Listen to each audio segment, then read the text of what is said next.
Have you ever wondered how we treat illness? It's a question that leads us down intriguing paths of discovery and innovation. Welcome to Techandtrek, where we explore the past powered by the future. Today, we're embarking on a fascinating journey into the world of medicine, a realm that blends science, tradition, and sometimes a dash of controversy. We'll be diving deep into three major approaches to healing: Allopathy, often referred to as modern medicine; Ayurveda, an ancient Indian system of health and wellness; and Homeopathy, an alternative approach that has sparked much debate.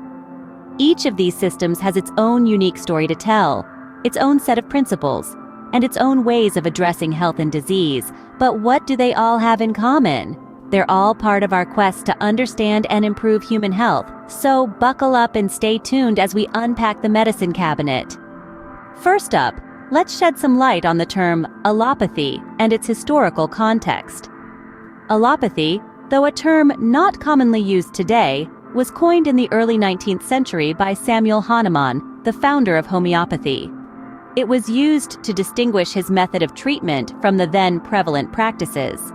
The term allopathy, meaning other than the disease, signifies the approach of treating illness by using substances that produce effects different from those caused by the disease itself. Fast forward to today, and allopathy, or as we more commonly refer to it, modern medicine, has become the cornerstone of healthcare systems worldwide. This system of medicine is built on rigorous scientific research and evidence-based practices. It's like a detective's approach to health, identifying the culprit, the disease, and then hunting it down using a range of weapons from the medical arsenal. One of the marvels of modern medicine is its focus on both treating and preventing diseases. When you catch a cold, you might take an over-the-counter medication to alleviate symptoms. This is an example of treatment. On the other hand, when you get a flu vaccine to prevent catching the flu in the first place, that's prevention. Modern medicine seeks to not just cure, but also shield us from illness. Modern medicine's toolkit is vast and varied. It includes pharmaceuticals like antibiotics to combat bacterial infections, vaccinations to prevent diseases like measles and polio, and surgical procedures to treat conditions from appendicitis to heart disease. There are also therapies like radiation and chemotherapy for cancer treatment, and the list goes on. Just think about it. A century ago, diseases like tuberculosis and smallpox were major killers. Today, thanks to antibiotics and vaccines, they're largely under control. And surgical procedures that were once considered risky or impossible are now routine, thanks to advancements in technology and techniques. But here's the thing. With all its marvels, modern medicine is not without its challenges. For starters, there's the issue of side effects. While drugs can effectively treat or manage conditions, they can also cause unwanted reactions. These can range from minor annoyances like dry mouth or nausea to serious health risks like liver damage or heart problems. Then there's the ongoing battle against new diseases. Each year, scientists and researchers grapple with emerging health threats, from novel viruses to antibiotic-resistant bacteria. The recent COVID-19 pandemic is a stark reminder of the continual challenges faced by modern medicine. And let's not forget the issue of access. Modern medical treatments can be expensive and out of reach for many people, particularly in low-income regions. There's a pressing need to make healthcare more affordable and accessible to everyone, regardless of their economic status.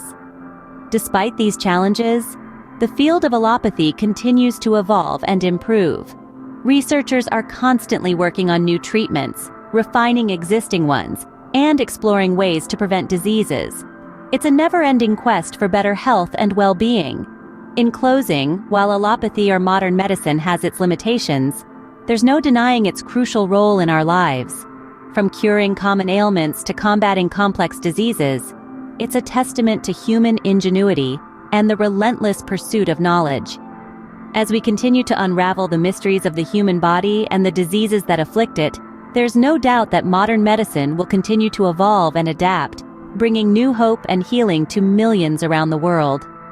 While powerful, allopathic medicine isn't without its challenges. Next, we journey back in time to the birth of Ayurveda in ancient India.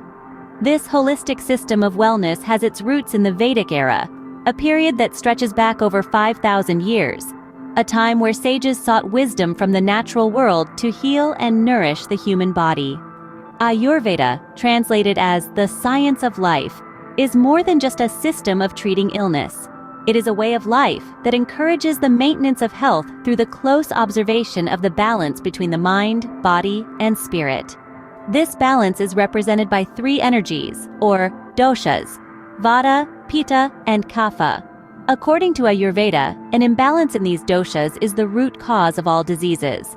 Vata governs all movement in the mind and body, including blood flow, elimination of waste, and the flow of thoughts across our mind. Pitta oversees digestion and metabolism, both at the bodily and mental level. Kapha is the energy that forms the body's structure, bones, muscles, and tendons, and provides the glue that holds the cells together. Ayurveda emphasizes the importance of maintaining the balance of these doshas through a combination of right living, diet, and focused therapeutic practices. It's not just about fighting off disease, but about nurturing a holistic sense of wellness and vitality. Now let's delve into some of the Ayurvedic practices that have stood the test of time. Herbal remedies, for one, are a cornerstone of Ayurvedic treatment. These formulations, made from a variety of plants, roots, and spices, are often tailored to the individual's unique dosha balance.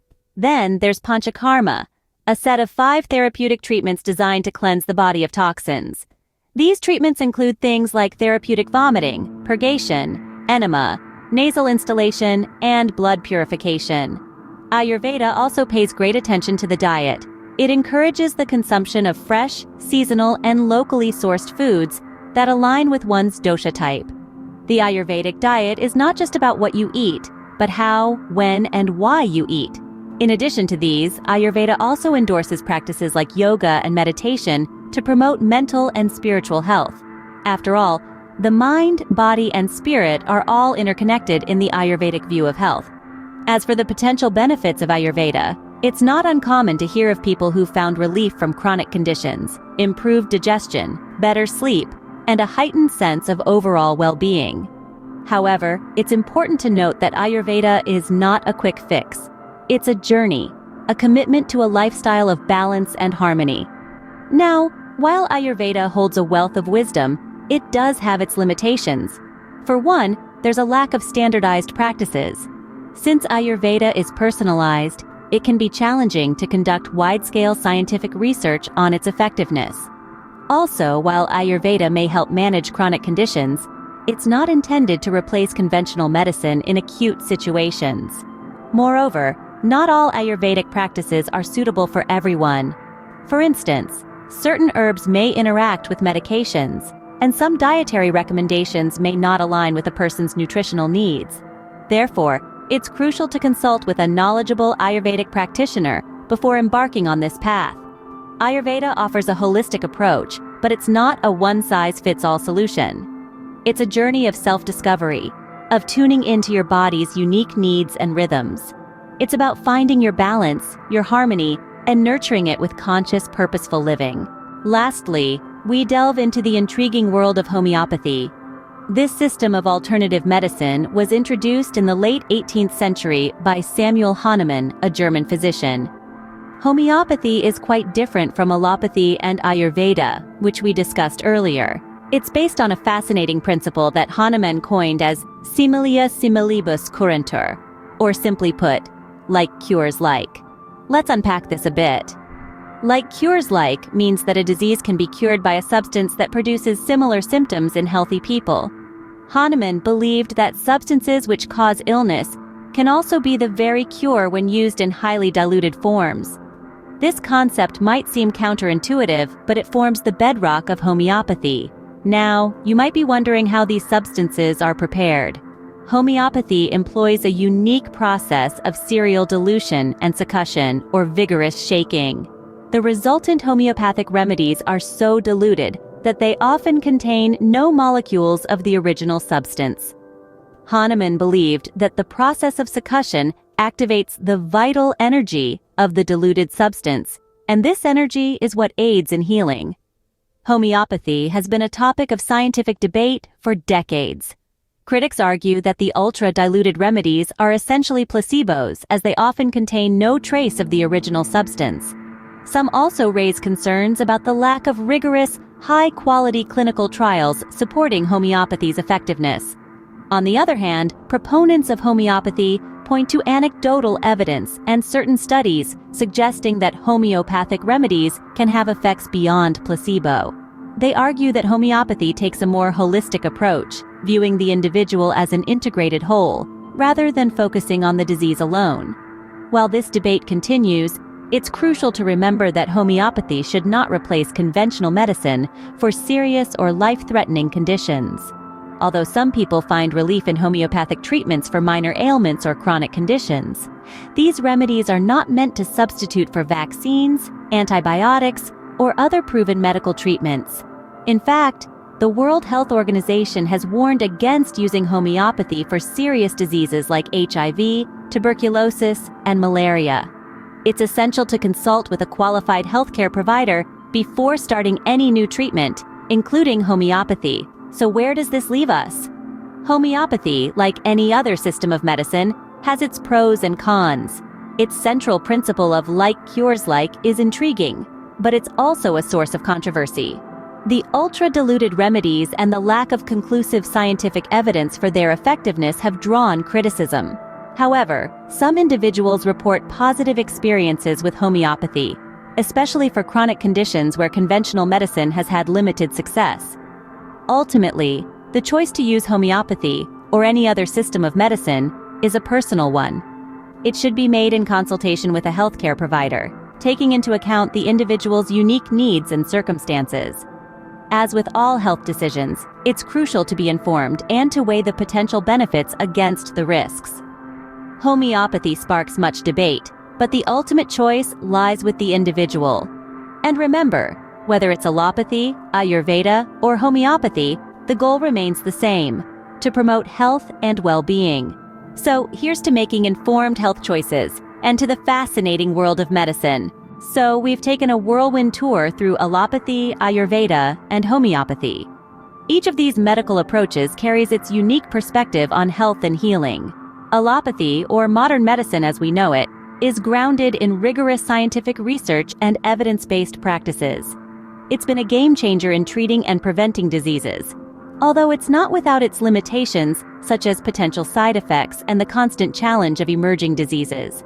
Then we journeyed back in time to explore Ayurveda, an ancient system of medicine from India. Ayurveda emphasizes balance between mind, body, and spirit, using various practices like herbal remedies and dietary modifications. It's been known to promote overall well-being and manage chronic conditions. Yet, it's also important to note its limitations, such as a lack of standardized practices, and the need for further research on its effectiveness for specific ailments. Our final stop was homeopathy, a system of medicine that believes in the principle of like cures like. Here, ultra-diluted substances are used to stimulate the body's healing process. However, the scientific debate around its effectiveness is ongoing, and it's clear that homeopathy should not replace conventional medicine for serious illnesses. These three approaches offer us unique ways to look at health and wellness. But it's important to remember that each has its strengths and limitations. There is no one-size-fits-all approach to health, and what works best often depends on the individual and the specific health issues at hand.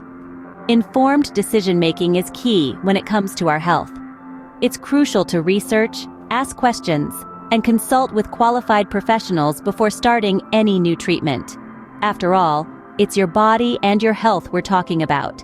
Exploring these different medical approaches only reminds us of the multifaceted journey that medicine has taken throughout history and the amazing strides we've made in understanding and treating illness. Remember, your health is your wealth, so make informed decisions. Before we wrap up, here's a sneak peek into what's coming up on Techandtrek. We'll be delving into the fascinating world of biotechnology, exploring the mysteries of the human genome, and unearthing the secrets of longevity. Thank you for joining us on this journey through the world of medicine. Don't forget to subscribe to Techandtrek for more intriguing explorations.